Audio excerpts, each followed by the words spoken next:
Shalom, when itself, souls but give no praise to Yahweh, Ba'Shem Yahushua, Ba'Shem Gal Kadash, double honors the apostle of great milestone, and honors you brothers doing the work of the most High in truth and in sincerity. Yahweh's raw name of whom the world ignorantly calls God, Jehovah, Yahweh, his real name is Yahweh, and the son's true name is Yahweh Shai, and when we pray Yahweh, Ba'Shem Yahushua, Ba meaning in, Ha meaning done, Sham meaning name, so Yahweh, the name of Yahweh Shai. It's a quick one because, and it's been covered before. They look, ain't no chariots ever crashed, man. Right? This is just typical Esau trying to make it seem like there's a way out for Esau. Make it try and take out limit the power right of these chariots, limit the power of the Most High, right? Just like how he'll say of his carnal foes, you also be like, Russia's weapons are weak. Look how long it's taken them to defeat Ukraine, blah, blah, blah, right? Trying to make it seem like, that they are the ones in superior power. But that ain't the case, okay? Right? Because at the end of the day, who's the one that gave you all of your power? Right? Yahweh Hashem Yahushai. Right? You read Isaiah 54:16, it says, the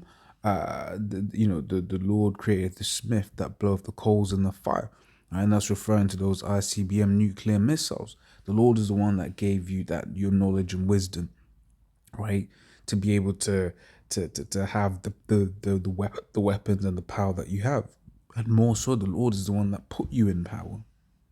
Okay, so the point is, the chariots have never crashed, will never crash, and if there was any wreckage, right, to do with UFOs, it would be what a UFO had destroyed, right? Because we know what the UFOs are according to the scriptures, right? They're the chariots of Israel, right?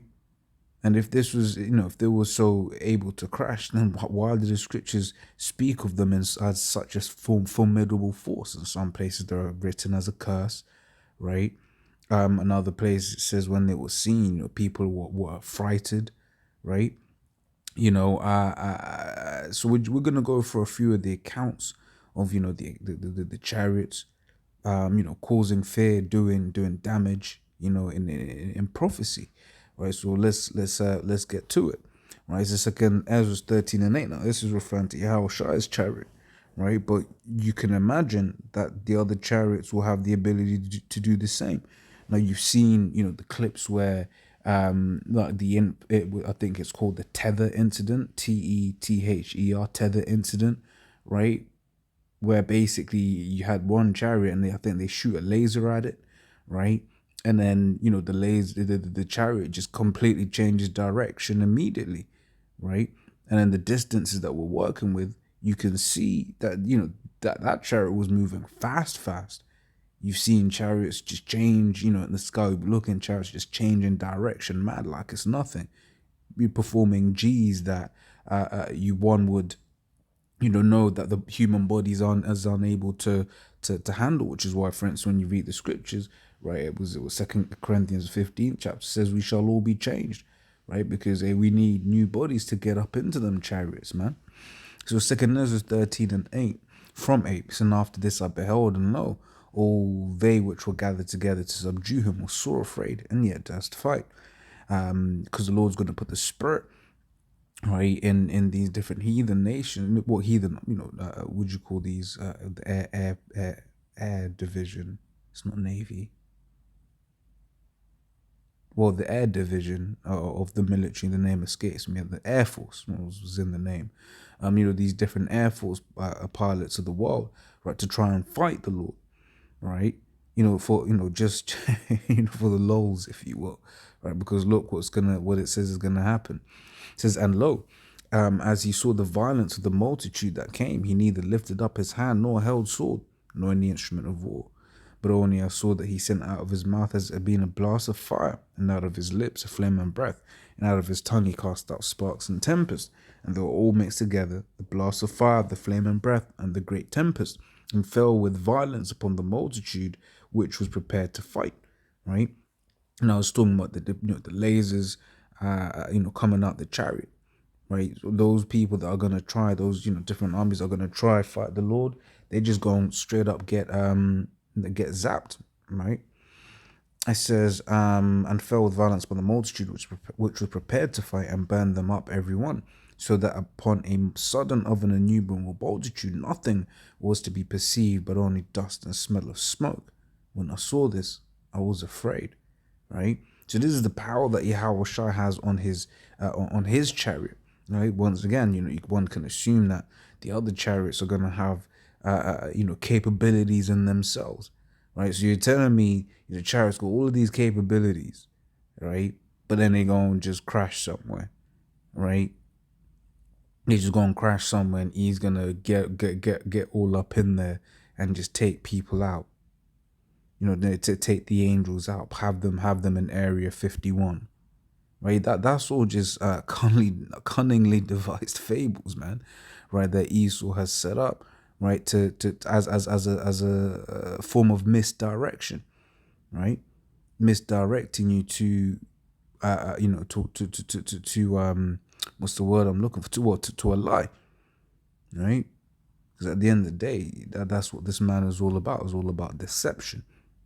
So close on that, right? And this when once again the same event, Revelation 1:7, well, just before, when Yahushua returns, right? Revelation 1:7, behold, he cometh with clouds, and it's talking about the chariots, right? And every eye shall see him, and they also which pierced him, and all kindreds of the earth shall wail because of him, even so among us. This is Yahushua returning in his chariot, right? And he's going to be, getting down, right? Let me grab this real quick.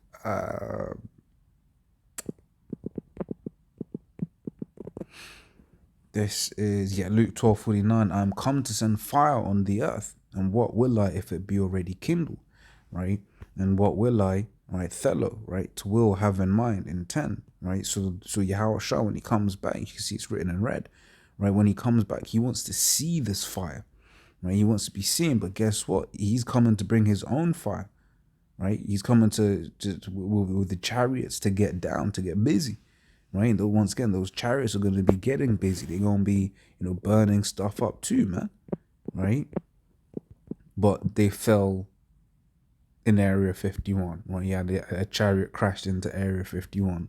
This is Isaiah 66:15. For behold, the Lord will come with fire, and with his chariots like a whirlwind, to render his anger with fury and his rebuke with flames of fire. Right, it's the same thing.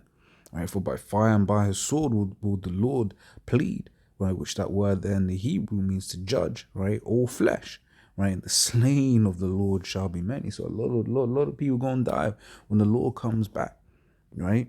But once again, it crashed. It crashed in Area 51, right? A chariot crashed in Area 51, right? Now, and this precept Zechariah refers to the well, let's read into it. Zechariah 5:1 says, Then I turned and lifted up mine eyes and looked, and behold, a flying roll, right?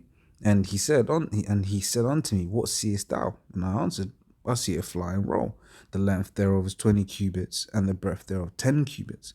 And let me just look up something real quick. I just had looked up flying roll, but the images weren't that great. It's hella random, right? Just wanted to help visualize it, right, a bit more, right? But it's just talking about a chariot, right? In verse 3, it says, Then said he unto me, This is the curse that goeth forth over the face of the whole earth. For everyone that stealeth shall be cut off as on this side according to it, and everyone that sweareth shall be cut off as on that side according to it, right? And that's it. So once again, it's a curse. There's this a particular chapter's going into how it's a curse, right? But to repeat the question again facetiously, if that's the way of saying that word, right? Apparently, this fell. One of these fell on the fell on earth, and Esau caught it up, right? Lies, right? Isaiah 19:1, the burden of Egypt, right? Behold, the Lord rideth upon a swift cloud, right? Once again, it's talking about a chariot, right? And shall come into Egypt, which modern day Egypt is America, Revelation 11:8. And the idols of Egypt shall be moved at his presence, and the heart of Egypt shall melt in the midst of it. Right? So this isn't a good story. It didn't say the hope of Egypt. This is the burden of Egypt, right? Because these chariots are coming in to do business, right? To clean things up, Right, the last precept is Matthew 24:30 says, "And then shall appear the sign of the Son of Man in heaven, and then shall all the tribes of the earth mourn, and they shall see the Son of Man coming in the clouds of heaven with power and great glory." Right? So once again, they ain't celebrating Yahushua coming in these chariots. They ain't celebrating the appearance. People ain't gonna be celebrating the appearance of these chariots, right? Apart from the elect. The elect gonna celebrate, right? Because that is the salvation for the elect, right? And we hope to be of that number, right? Get beamed up, right? Get saved, right? You can read that in First Thessalonians, the 4th chapter, right? But everyone else is those chariots are there to seal this destruction, right? So as always, that was edifying. Once again, this is no, there ain't no chariots ever crashed anywhere, man. Right? That's just Esau and this BS. So as always, that was edifying. Until next time, say shalom.